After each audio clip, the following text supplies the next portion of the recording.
सब मार्केट के बड़े डेटा कहाँ इशारा कर रहे हैं? निफ्टी ने लगातार दूसरे दिन मजबूती दिखाई है। कल हायर आई हायर लो बनाया, हल्की मजबूती के संकेत आए हैं। कल फिर से लगातार दूसरे दिन निफ्टी 200 डीएमए के ऊपर निकला है। 25,170 पे 200 डीएमए था। कल 25,342 पे बंद हुए।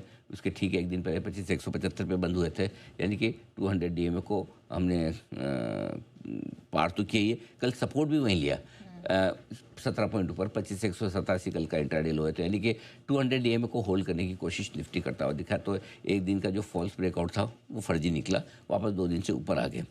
अब आइए क्या निफ्टी ओवरसोल्ड है, जो हम बराबर लगातार बात कर रहे थे।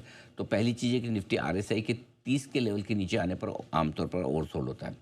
इस महीने पिछले हफ्ते 21 जनवरी और को 28 के लेवल तक पहुंचा था और 23 जनवरी को 29 के लेवल तक आया था आरएसआई।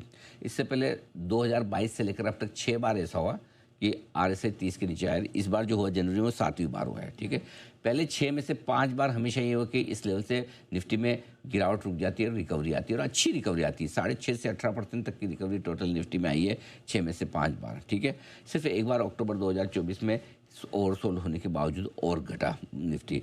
तो और इस बार हुआ ये कि 21 जनवरी को हमने बनाया 24,919 का लो। आरएसआई वहाँ पहुँच गया था करीबन 27 के लेवल पे। ठीक है, अब 7वीं बार इस बार अभी तक तो 1.5% से ज़्यादा सुधर चुका है।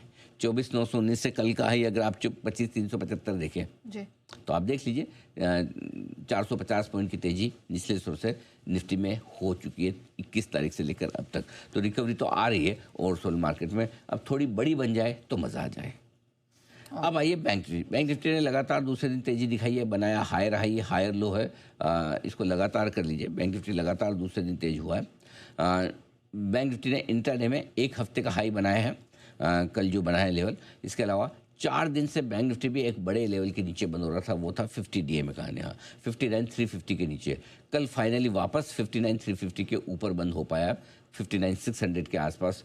बैंक निफ्टी ने और निफ्टी दोनों ने शुक्रवार यानी कि 23 तारीख को, जिस दिन बड़े गिरे थे हम छुट्टी के पहले, खराब हो गया था वीकेंड भी, मूड भी खराब हुआ था, ब्रेकडाउन के बड़े संकेत दिए थे। लेकिन हमने कहा भी था कि ये ब्रेकडाउन हो रहा है नहीं हो रहा है, अगले 1-2 दिन तक देखना है। एक दिन में ब्रेकडाउन हम कंफर्म नहीं करते हैं। तो मंगलवार को भी और कल बुधवार को भी दोनों दिन निफ्टी 50 डीएमए के ऊपर बंद हो गया, 25,175 के ऊपर, 200 डीएमए के ऊपर, और बैंक निफ्टी भी 50 डीएमए के ऊपर बंद हो गया। तो कुल मिला के 2 फॉल्स ब्रेकडाउन इनके फेल हो गए और वापस से ऊपर आ गए। तो ब्रेकडाउन गलत निकला और जो आरएसआई ओवरसोल्ड है वो शायद ऊपर की तरफ ले जाने की कोशिश निफ्टी को कर सकता है, बैंक निफ्टी को कर सकता है। ओके, लेकिन ब्रॉडर मार्केट्स में क्या दिखा? Mid cap select, small cap कुछ खास अभी तक है नहीं। मिड कैप सेलेक्ट ने दूसरे दिन मजबूती दिखाई, हायर लो बनाया है। रिकवरी में 13,460 का इंपॉर्टेंट लेवल है, ब्रॉडली 13,500 मान लीजिए, जिसके नीचे कमज़ोर होना शुरू हुआ था। अभी भी कल भी 13,401 का हाई बनाया, बंद उसके नीचे ही हुआ है। तो लगातार तीसरे दिन 100 डीएमए के नीचे बंद हो रहा है mid cap index. Small cap index लगातार दूसरे दिन मजबूत है, हायर हाई हायर लो बनाया है। अभी तक इसमें कोई विशेष डेटा बने नहीं है। मेटल इंडेक्स लगातार तीसरे दिन लाइफ हाई पर है मेटल, और आज भी बनाएगा।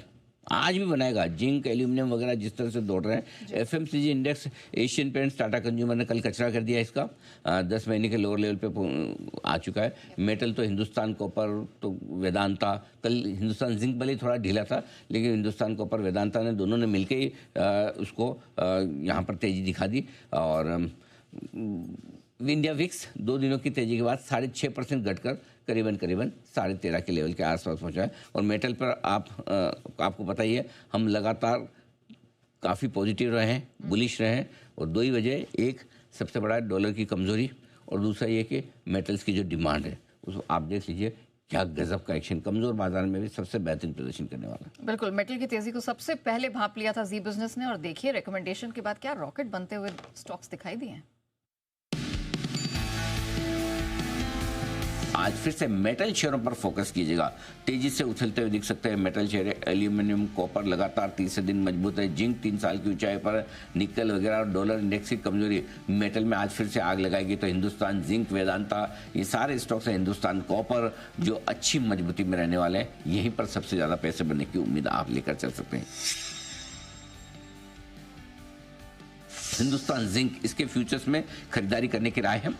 685 का स्टॉप लॉस होगा, 700, 708, 715। सिल्वर के दाम लाइफ हाई पर हैं, ग्लोबली मेटल्स वापस से मजबूत होते दिख रहे हैं। हिंदुस्तान कॉपर 528 के स्टॉप लॉस से खरीदे, 545, 550 और 555 के टारगेट के लिए कॉपर के प्राइसेस फिर से मजबूत होते दिखे। तो मेटल्स में एक्शन रहा है जबरदस्त। लेकिन सर अब बताइए